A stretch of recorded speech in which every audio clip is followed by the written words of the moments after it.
Bismillahirrahmanirrahim. Today in this video we will study about Raoult's law. Raoult's law को समझने के लिए पहले आपको एक सोल्यूशन को कंसिडर करना होगा।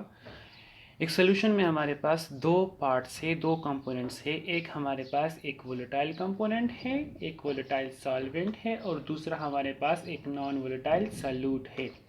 तो राउल्ट्स लॉ हमें बताता है अगर इस सोल्यूशन में हम सॉल्वेंट की मिकदार को बढ़ाएंगे तो हमारे पास उसका वेपर प्रेशर भी बढ़ेगा, उस सोल्यूशन का वेपर प्रेशर भी बढ़ेगा। वेपर प्रेशर होता क्या है? वेपर प्रेशर हमारे पास ये होता है कि जब हमारे पास किसी वोलेटाइल कंपोनेंट, किसी ऐसे कंपोनेंट का जो हमारे पास इवेपोरेटेबल हो, जो इवेपोरेशन कर सकता है, और उसके सरफेस से मॉलिक्यूल स्केप हो रहे हो, तो जितने प्रेशर से वो स्केप हो रहे हो, तो that is basically vapour pressure. जब सोल्यूशन में वेपर प्रेशर की बात आती है तो फिर हम उस वेपर प्रेशर को पार्शियल वेपर प्रेशर कहते हैं, क्योंकि वो उस खास कंपोनेंट का वेपर प्रेशर होता है, तो उसका हिस्सा होता है। तो राउल्ट्स लॉ हमें बताता है कि जो पार्शियल वेपर प्रेशर है that is directly proportional to the mole fraction of the solvent. तो मैथमेटिकली हमने जिस तरह आपको यहाँ पे शो किया है कि P is directly proportional to x1, this P is basically the partial vapour pressure of solvent present here in the solution.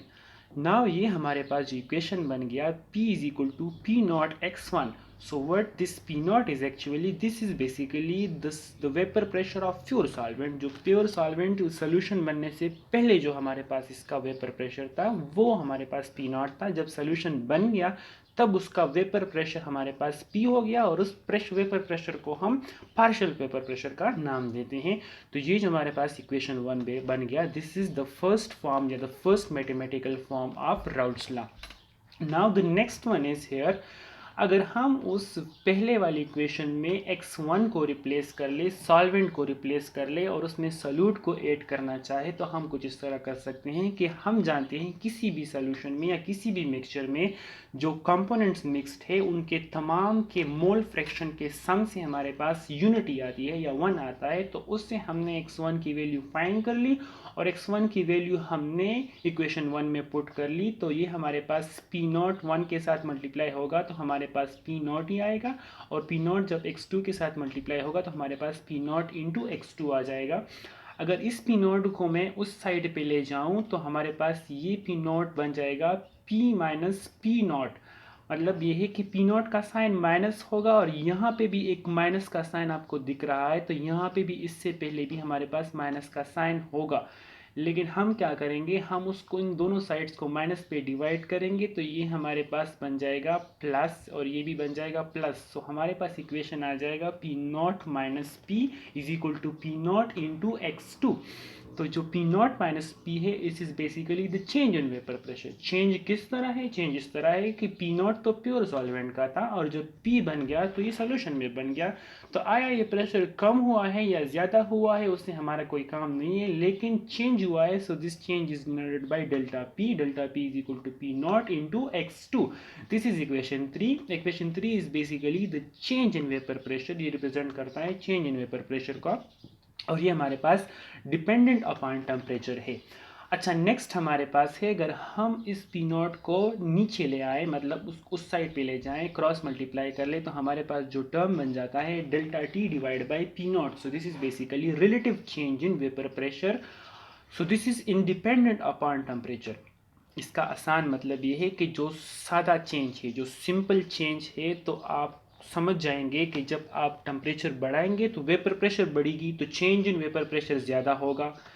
और अगर आपके पास ऑलरेडी उस सोल्यूशन का कोई प्योर वेपर प्रेशर है तो वो भी टेम्परेचर पे डिपेंड करता है। तो जो टेम्परेचर बढ़ेगा तो प्योर भी बढ़ेगा और उसके साथ साथ चेंज भी बढ़ेगा, तो रेशो फिर उसकी सेम आएगी। सो दैट्स वाई जो हमारे पास relative change in vapour pressure है वो इंडिपेंडेंट अपॉन टेम्परेचर है, और जो सिर्फ चेंज है वो डिपेंडेंट अपॉन टेम्परेचर है, टेम्परेचर पे डिपेंड कर सकती है। और ये पॉइंट आपको MCQs में भी आ सकता है।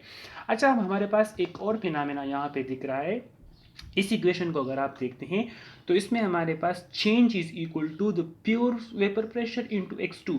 अब x2 तो आप जानते हैं कि x2 कभी भी 1 से बढ़ नहीं सकता, बिकॉज x1 प्लस x2 हमारे पास 1 होता है। तो x2 हमारे पास वो टर्म है जो यूनिटी से कम है।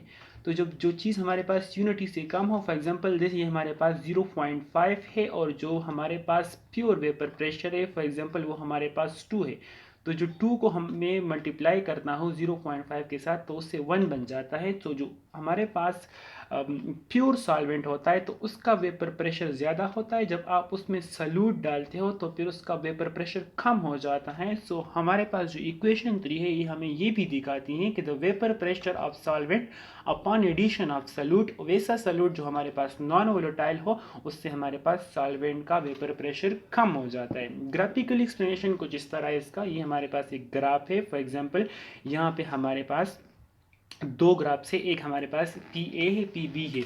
पी ए को आप सॉल्वेंट ले लें या पी बी को आप सॉल्वेंट ले, जो भी आप लेना चाहते हैं। सपोज करें कि हमारे पास ये दो कंपोनेंट्स हैं, तो इस दो कंपोनेंट में हमारे पास होता क्या है, एक्चुअली हमारे पास इसमें होता कुछ इस तरह है कि जब हम इस साइड पे जाते हैं तो इस साइड पे हमारे पास एक्स ए बढ़ता है और जब हम इस साइड पे आता है तो इस साइड पे हमारे पास एक्स बी बढ़ता है।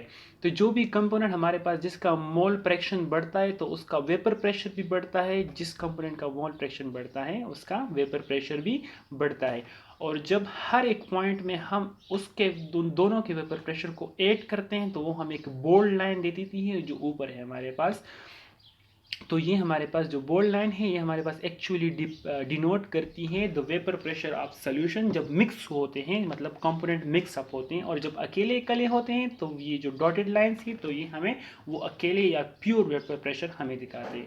I hope you understand well about Raoult's law. इसके बाद जो इसकी प्रॉपर्टीज़ हैं, इसके जो एप्लीकेशंस हैं वो हम नेक्स्ट वीडियोज़ में पढ़ेंगे। Thank you very much for watching.